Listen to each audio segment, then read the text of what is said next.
सहारा निवेशकों के लिए झारखंड और बिहार के लिए बड़ी खबर है और खुशखबरी है। खुशखबरी ये है कि जो सहारा के बिहार झारखंड के टेरिटरी हेड थे नीरज कुमार पाल, उनकी जमानत याचिका हाई कोर्ट झारखंड के जो हाई कोर्ट है उसने खारिज कर दिया है। इन्होंने अग्रिम जमानत के लिए सहारा मामले में निवेशकों के पैसे के जो धोखाधड़ी का मामला चल रहा है, लौटाने का मामला चल रहा है, इसमें जो है इनके ऊपर केस है। झारखंड के सीआईडी ने केस किया था।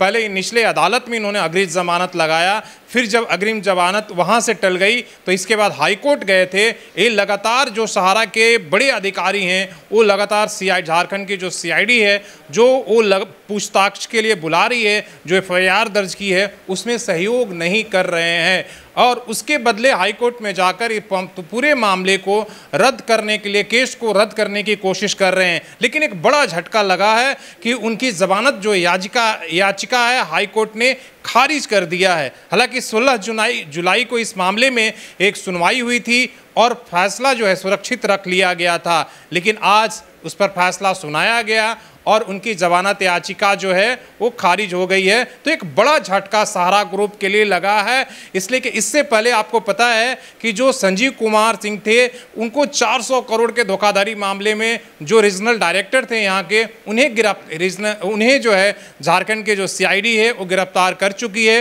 वो अभी जेल में है और अब दूसरा सबसे बड़े अधिकारी नीरज पॉल जो बिहार झारखंड के टेरिटरी हेड के साथ सहारा क्रेडिट जो सोसाइटी है उसके डायरेक्टर थे, सहारा इंडिया में एग्जीक्यूटिव डायरेक्टर थे और उन्हें प्रमोशन करके अब लखनऊ में भेज दिया गया था। वो वहाँ बैठ रहे थे हेड ऑफिस में।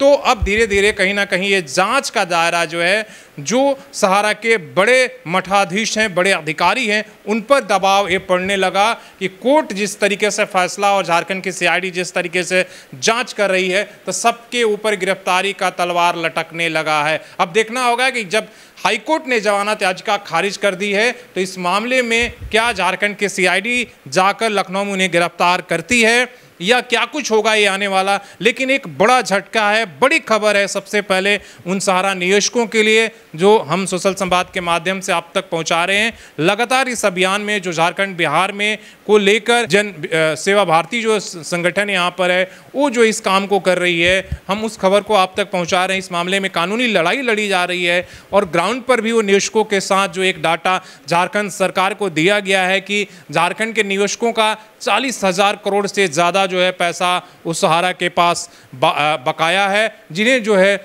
मुख्यमंत्री भी इसमें बैठक करके कह चुके हैं कि आपको हर हालत में जो है ये पैसा वापस करना होगा।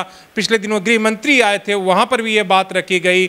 लेकिन देखा जा रहा है कि इस मामले में केंद्र सरकार हो या ऊपर से किसी भी तरीके से जो है उस तरीके की तत्परता नहीं दिख रही है। लेकिन झारखंड सरकार ने इस चुनाव में जैसा वादा किया था वो तत्परता से इस मामले में लगातार कार्रवाई कर रही है।